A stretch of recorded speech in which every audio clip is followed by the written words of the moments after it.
Bismillahirrahmanirrahim. Assalamualaikum warahmatullahi wabarakatuh. Apa kabar anak-anak ibu semuanya?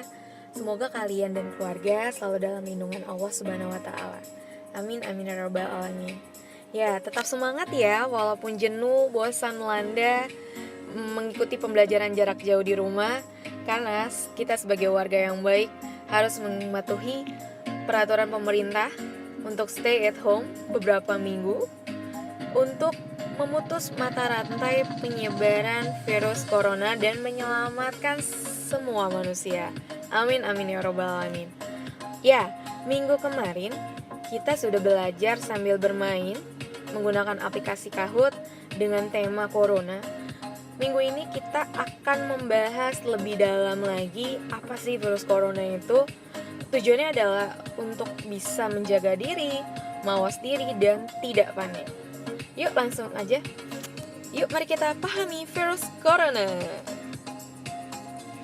Virus corona adalah virus yang saat ini tengah banyak diperbincangkan karena penyebaran yang sangat cepat. Virus ini pertama kali ditemukan di kota Wuhan, China pada Desember 2019. Hingga saat ini virus corona sudah menginfeksi hingga 152 negara termasuk Indonesia. WHO bahkan sudah meningkatkan status COVID-19 menjadi pandemi. Di kota Wuhan, China, khususnya di pasar Huanan yang menjual berbagai macam jenis daging hewan yang dapat dikonsumsi oleh manusia. Diisukannya adalah dari hewan kelelawar yang dimasak lalu dikonsumsi oleh manusia ini menyebabkan virus corona. Tapi peneliti meneliti bahwa virus ini bukan hanya dari hewan ke manusia, tapi bisa juga dari manusia ke manusia. WHO bahkan sudah meningkatkan status COVID-19 menjadi pandemi. Apa sih pandemi itu? Yuk kita lihat. Pandemi adalah ketika wabah penyakit tersebar secara global dan berpengaruh cepat dan signifikan. Bisa kita lihat di sini virus corona menyebar begitu cepat dari Wuhan, China ke berbagai penjuru dunia. Dan memakan banyak korban. Ini adalah data corona di wilayah Republik Indonesia per 27 Maret 2020. Terdapat 1046 kasus, 46 orang sembuh, dan 87 orang meninggal.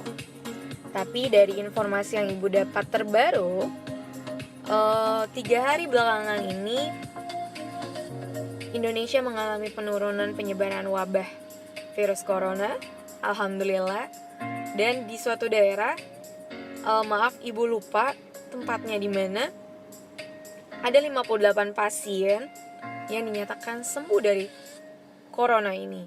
Semoga ini adalah awal yang baik untuk kita semua ya. Amin amin ya rabbal alamin. Ya, apa sih virus corona itu? Virus corona atau First Acute Respiratory Syndrome Corona 2 atau SARS-CoV-2 adalah virus yang menyerang sistem pernapasan. Penyakit karena infeksi virus ini disebut COVID-19. Virus corona bisa menyebabkan gangguan pada sistem pernapasan, pandemi akut sampai kematian. Virus corona merupakan zoonosis, artinya ditularkan antara hewan dan manusia.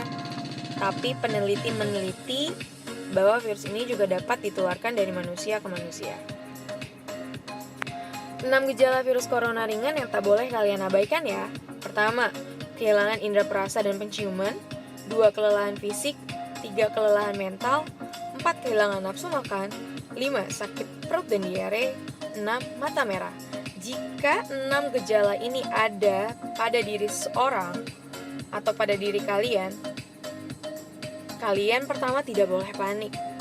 Langsung segera datang ke bagian tim medis atau rumah sakit. Tapi kalau cuma nanya 1 atau 2 gejala dari 6 gejala ini, kalian tidak perlu panik juga. Karena kemungkinan itu bisa jadi flu, atau memang batuk, atau memang radang, kayak gitu.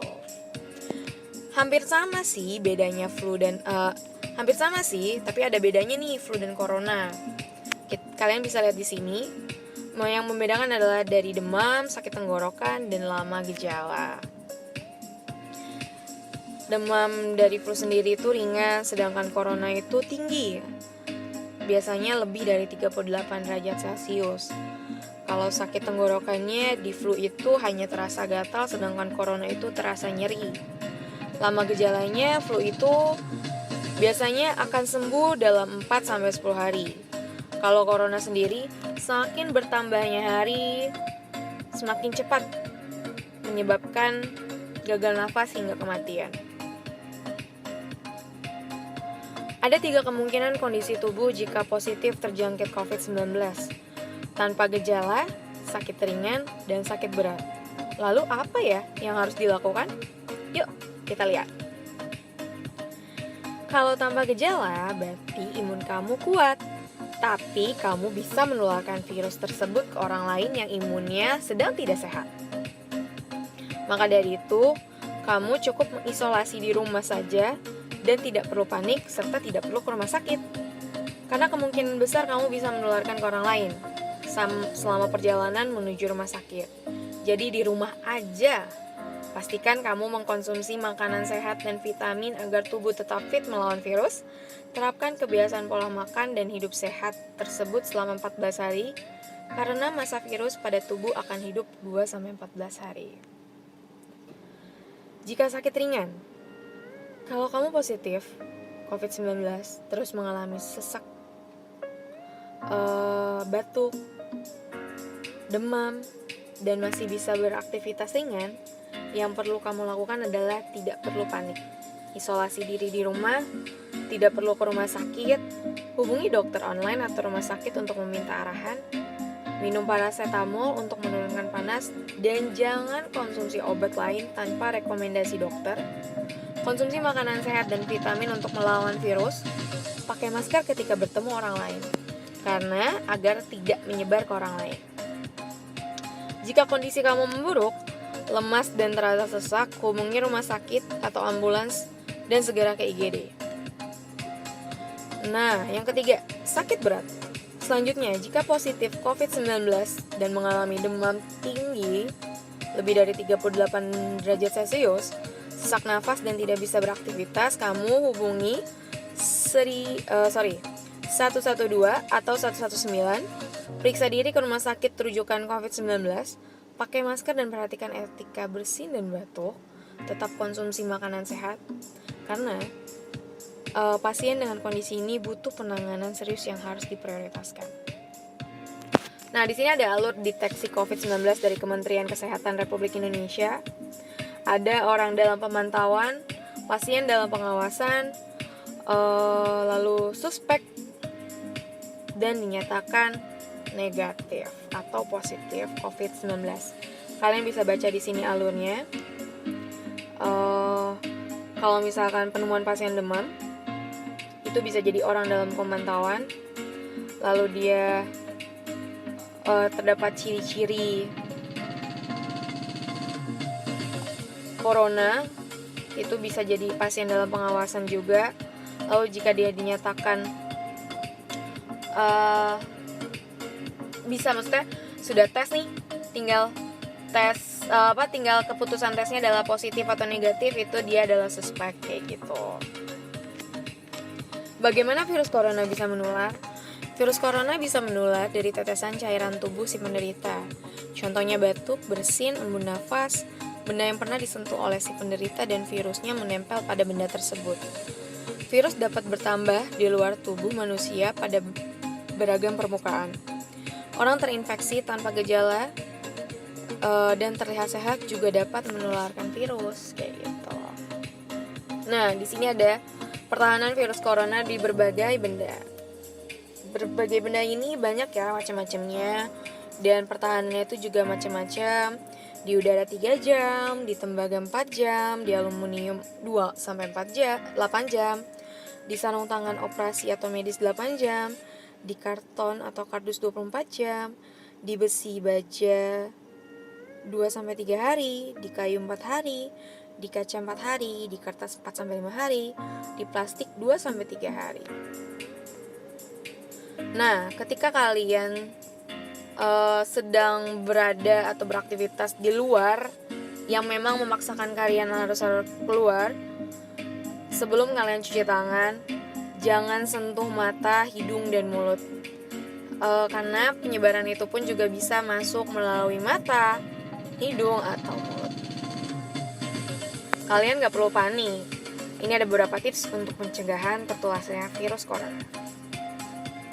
Nah, langkah yang perlu kita terapkan: physical distancing atau social distancing, yaitu jaga jarak fisik dengan orang lain minimal itu 3 meter. Beraktivitas dan bekerja di rumah, hindari kerumunan orang atau berkumpul dengan teman-teman di tempat umum, di rumah gitu. Rutin mencuci tangan dengan sabun, yaitu jaga kebersihan. Hindari menyentuh wajah jika belum mencuci tangan. Gunakan etika menutup mulut, jangan bersin dan batuk sembarangan. Gunakan masker. Rutin berolahraga untuk menjaga imunitas tubuh. Makan makanan bergizi dan vitamin. Tidur cukup dan berdoa. Nah, pemerintah sudah menetapkan bahwa bagi orang-orang yang keluar rumah itu harus menggunakan masker. Baik dia sehat atau kurang sehat, dia harus tetap menggunakan masker. Apalagi bagi orang-orang yang menggunakan alat transportasi umum, tidak akan diperbolehkan naik jika tidak menggunakan masker.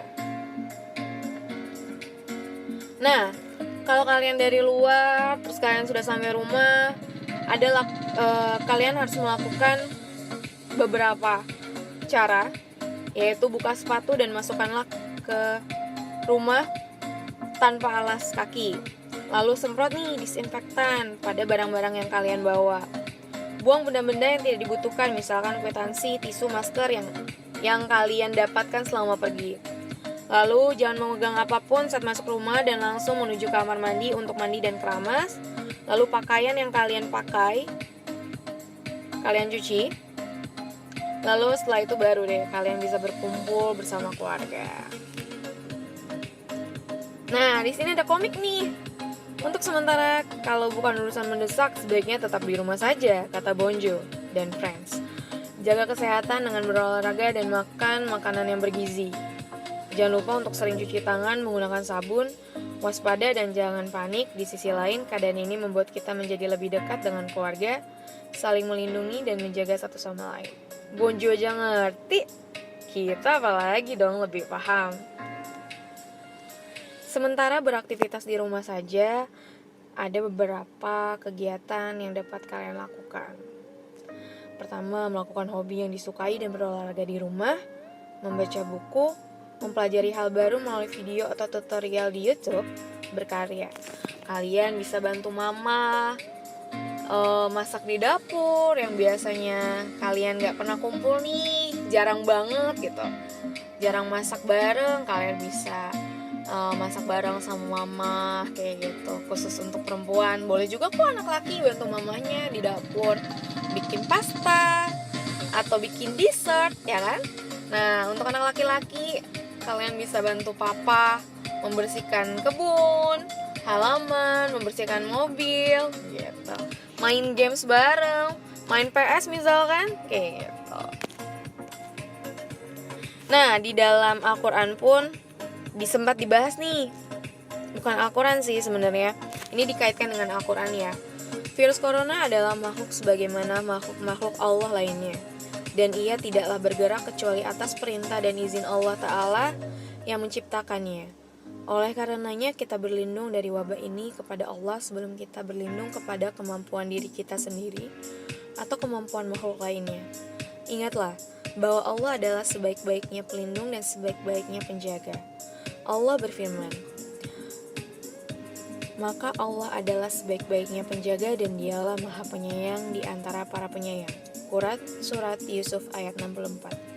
Di samping berlindung kepada Allah, tentunya sebagai seorang manusia kita juga harus berikhtiar dengan melakukan usaha-usaha pencegahan agar virus ini tidak menular kepada diri kita atau kepada orang-orang yang kita sayangi. Ikhtiar ini bisa dilakukan dalam skala individu maupun skala berjamaah. Ikhtiar dalam skala individu dilakukan dengan mengikuti cara-cara yang dianjurkan oleh para ahli dalam bidang ini, seperti rutin menjaga kesehatan, mencuci tangan, memakan dari makanan-makanan yang baik, memakai masker di keramaian, serta menghindari keluar rumah dan berkumpul di tempat keramaian bila tidak diperlukan.